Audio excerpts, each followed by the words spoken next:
देखिए, बिहार प्रदेश में अभी कांग्रेस प्रभारी को चेंज किया गया है और खास करके 2025 का चुनाव है और इस साथ में बात करने के लिए चैनपुर विधानसभा का अचला सिंह जी हैं। क्या कहेंगे, लगता है कि क्या चुनौतीपूर्ण होगी 25 के चुनाव में नए प्रभारी को?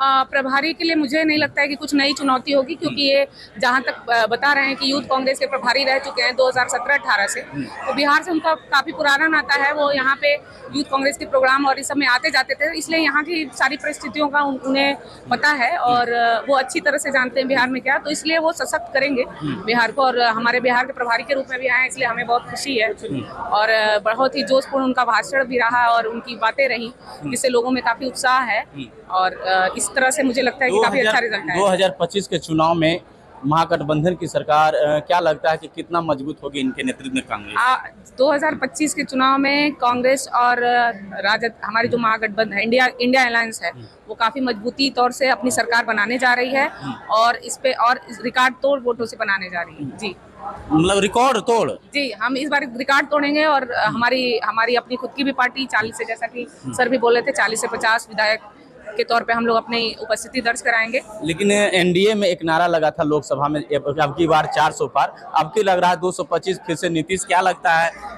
ये देखिए, जिनको जुमलेबाजी करनी है वो इसी तरह से जुमलेबाजी करते हैं। आप उनके भी एनडीए भी इसी तरह से जुमले 400 पार उन्होंने किस तरह से किया आपको भी पता है। खरीद विधायक इधर से उधर करना, इधर आप जनता की वोट से, जनता के लोकतांत्रिक तरीके से अगर आप अपनी सरकार बनाते हैं तो समझ आता है ये लोकतांत्रिक तरीका नहीं है। आप ही दल बदल का कानून भी है, एंटी उसके कानून भी है, फिर भी इन्होंने सारे कानूनों की, इन्होंने सारे लोकतांत्रिक तरीकों की धज्जियां उड़ा रखी हैं। तो हमारी पार्टी चूंकि लोकतांत्रिक पार्टी है, लोकतंत्र को समझती है, लोकतांत्रिक तरीके से काम रखने में विश्वास करती है। अब जनता भी समझ चुकी है सिर्फ झूठ की सरकार है और जुमलेबाजी की सरकार है।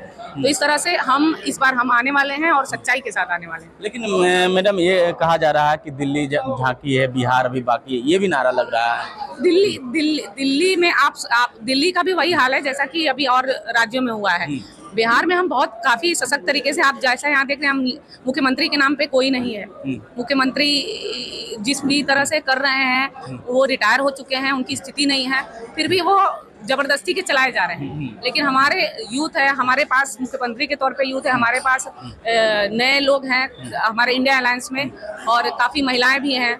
तो इस तरह से हम काफ़ी मजबूत स्थिति में आने वाले हैं इस बार। और आपकी अपोजिशन परेशान है इन्हीं सब चीज़ों से, तो वो लोग कुछ भी अनाप शनाप कुछ भी बकते रहते हैं, कुछ भी परियोजनाओं की झूठ मूठ की घोषणा कर रहे हैं, तो उससे कुछ नहीं होने वाला। दिल्ली के नया महिला मुख्यमंत्री मिला है, रेखा गुप्ता, इसके विषय में बहुत अच्छी बात है। ये तो हमारी पार्टी की देन है, हम ही ने शुरुआत की कि महिलाओं को आगे बढ़ाइए। अगर ये हमसे सीख के वो अगर सीख ले रहे हैं तो अच्छी बात है। ये हमारे लिए गर्व की बात है। आपके लिए, कांग्रेस के लिए गर्व की बात है? हमारे लिए, महिलाओं के लिए, सभी के लिए। शीला दीक्षित के बाद हमारी पार्टी महिलाओं की बात करती है और अगर अपोजिशन भी उस चीज को फॉलो कर रही है तो आप समझ सकते हैं कि हमारी राजनीति अच्छी चल रही है और अच्छी दिशा में बढ़ रही है। अंत में एक सवाल, महागठबंधन कितना सीट पर लाएगी?